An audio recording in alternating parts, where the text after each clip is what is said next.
Hi, my name is Elvira Basevich.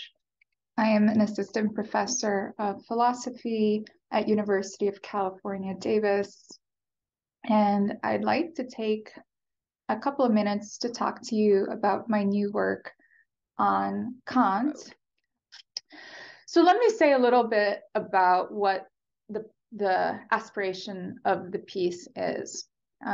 What I do is I take on Charles Mills's suggestion that we really ought to assess the relevance of any particular normative framework for conceptualizing justice in terms of the idea of the domination contract.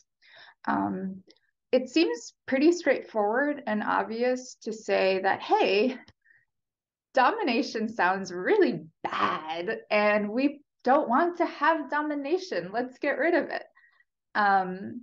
And what seems prima facie an obvious claim, when you actually come down to the details of Kant and the Kantian apparatus for thinking about the nature of justice and his particular defense of it, it actually becomes really quite tricky to see where Kant stands in trying to, on the one hand, identify how exactly he would reject what Charles describes as a domination contract, and on the other hand, what he would offer up that can be useful to tackle a problem, again, that he as a historical figure wasn't fully sensitive to.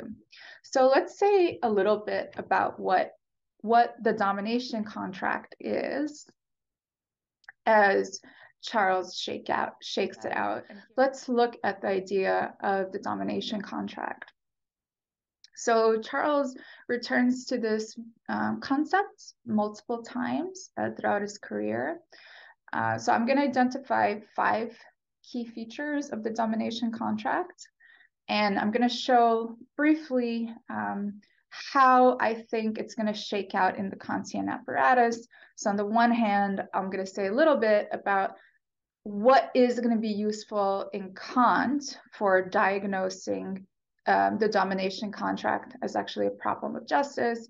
And I'll say a little bit about why we have to ultimately move beyond Kant, even if Kantian framework from the start as a departure point, I do think is indispensable. And here, I'm actually agreeing with Charles too. So it's the kind of proposal that I'm fleshing out here is consistent with Charles's later proposal of a Black radical Kantianism. So let's talk about the racial contract. So he's going to identify 5 features, that is Mills. First, it focuses on the non-ideal circumstance of illiberal white supremacy. Charles argues that it's necessarily historical, so he's looking at the formation, the socio-historical formation of actual states and how we come to create communities and associations and institutions within states. Charles also says that to fully appreciate the domination contract, we have to see groups, and in particular racial groups, as key figures, the movers and shakers of a social ontology, so that we're not just talking about individuals coming together, but groups, individuals being racialized and grouped together as belonging to a particular race, and then identifying them as the relevant subjects and objects of an anti-racist critique. And then Charles adds that we should assume that once sort of groups are in play as having major practical effects in the development of political modernity, particular groups are going to have vested social interests, in particular interests in maintaining their power.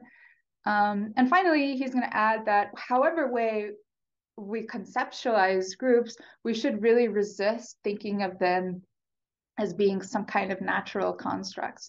And this includes gender, sexuality, and it certainly includes race. Okay, let's move on.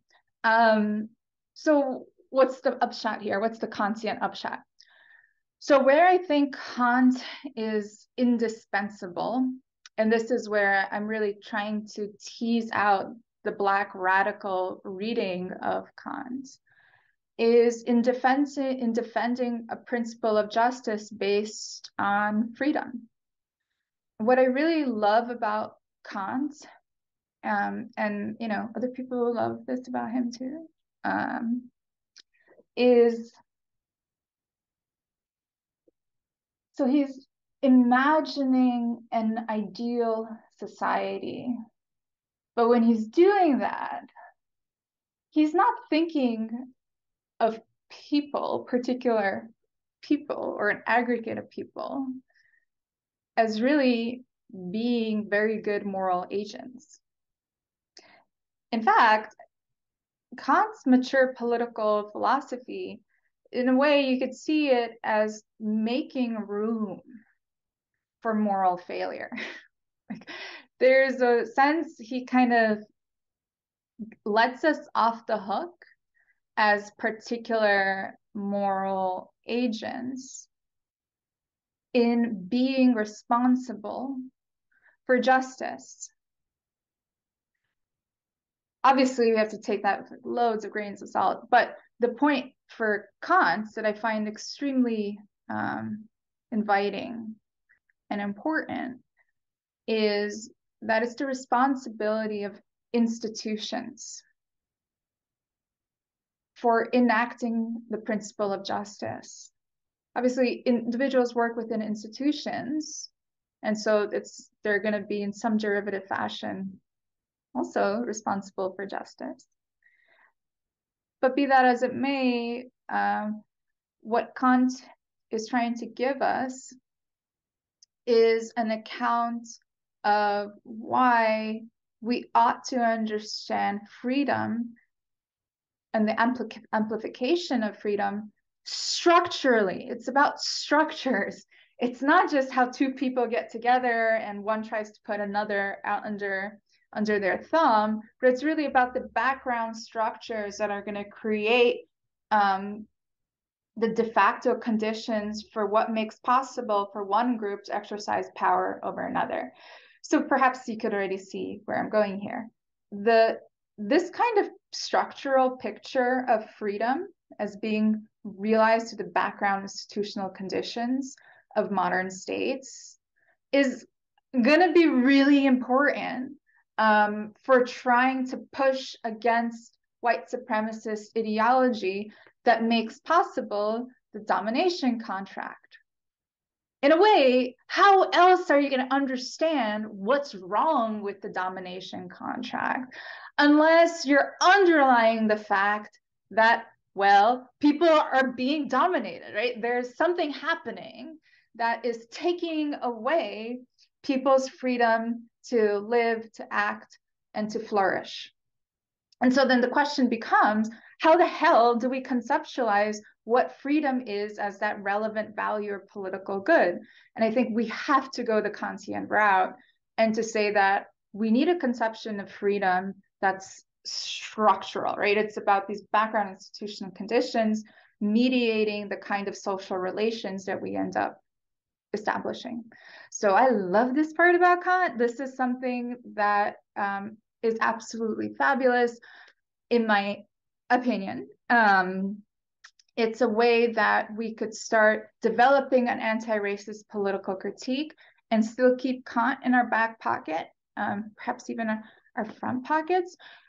And I do think these are elements of Kant that Charles himself found deeply attractive. Of course, he comes out ultimately at the end of his life as a Black radical Kantian. Well, one might then say, cool, Elvira, this sounds like a totally sanitized version of Kant. You already admitted that Kant himself is insensitive. The apparatus is insensitive to all of those socio-historical details that make white supremacy possible, and a historical reality, not just possible. And to this I say, yes, that is also true. It's very true. So, but how it's true matters. And what I mean by that is we could take the universal principle of right that looks to instantiate within background conditions reciprocal relations of non-domination that ought to prevail really for everybody. Just everybody, just in as much as we're practical agents who are capable of really determining our ends. And what's so interesting is that even if you look at the mature Kant,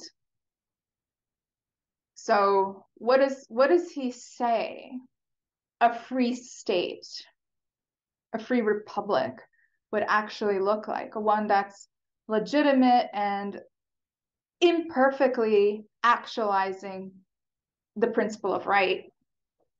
What you actually see is nested within this state all this festering, toxic relations of social domination in which its kind of entire social systems almost are kind of taken apart and not mediated, not looked at from the point of view of public scrutiny as being relevant to the advance of reciprocal relations of non-domination as part of the structural conditions of freedom. And it really is insane. It's absolutely maddening because this is where we could see that Kant's own positive account of a just state has nested within it these toxic social relationships that historically are disproportionately borne by women, women of color, and non-whites, specifically Black and brown people. And Kant doesn't see the fact that his own characterization of how to actualize his principle of justice, in fact, is complicit with de facto social relations that are unequal. And he doesn't see the contradiction. And I want us to see that contradiction. And I want to invite us, sort of following Charles here, to say, what would a state look like that's truly free? How must we reconceptualize private property and care work in particular? Because if we look at the historical articulation of those two institutions, the institution of private property, the institution of the family, and try to develop an analysis that shows how the state's backing of those institutions is not an expression of the principle of justice, it's a whole step back. It's not something that is bringing us closer to the universalization of a Kantian ideal.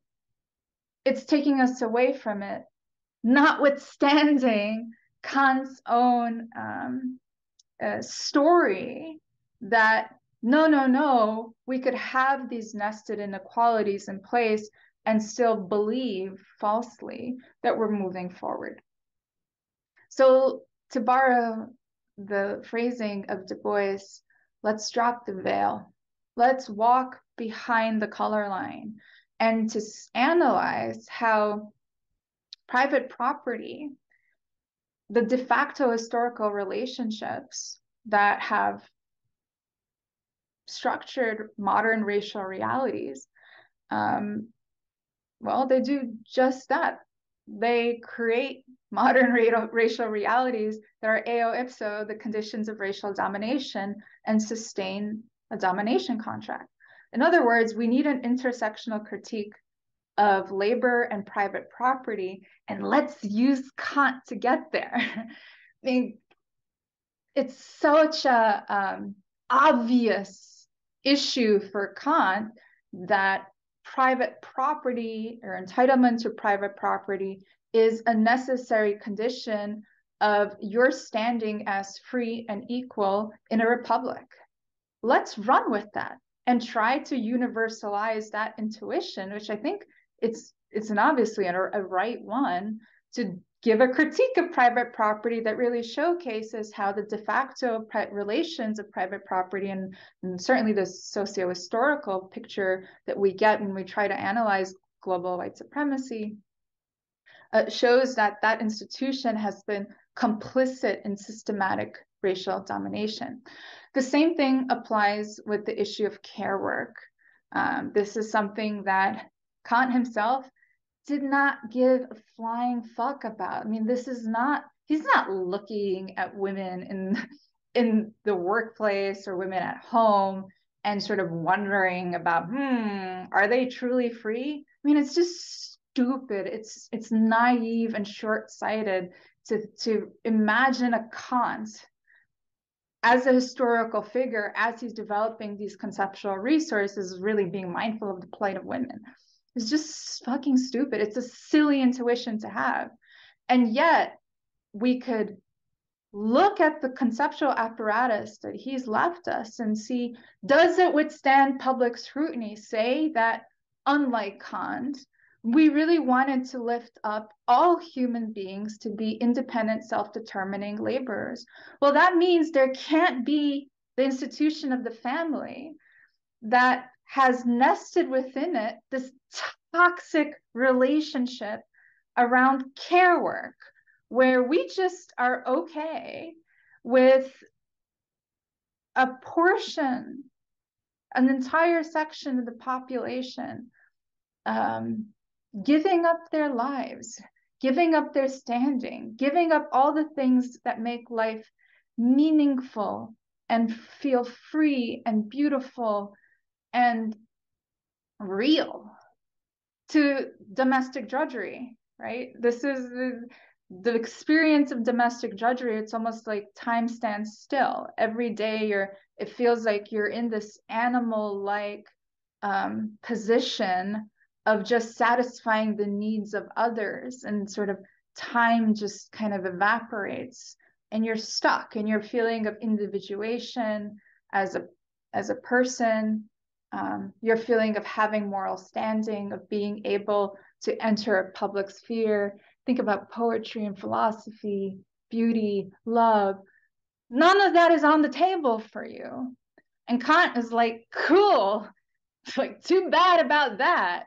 And I don't think we need to leave the picture at that. And I do think this is fun and exciting moment to say, hey, Kant, what can you do for me? Can you make sense of my experiences?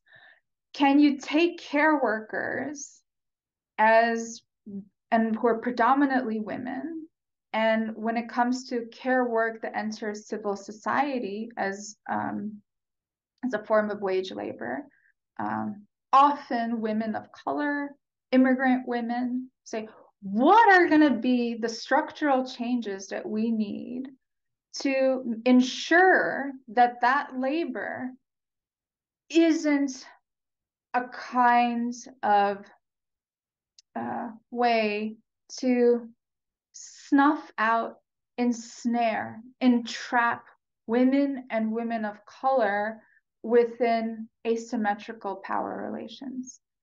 Can Kant do this for us?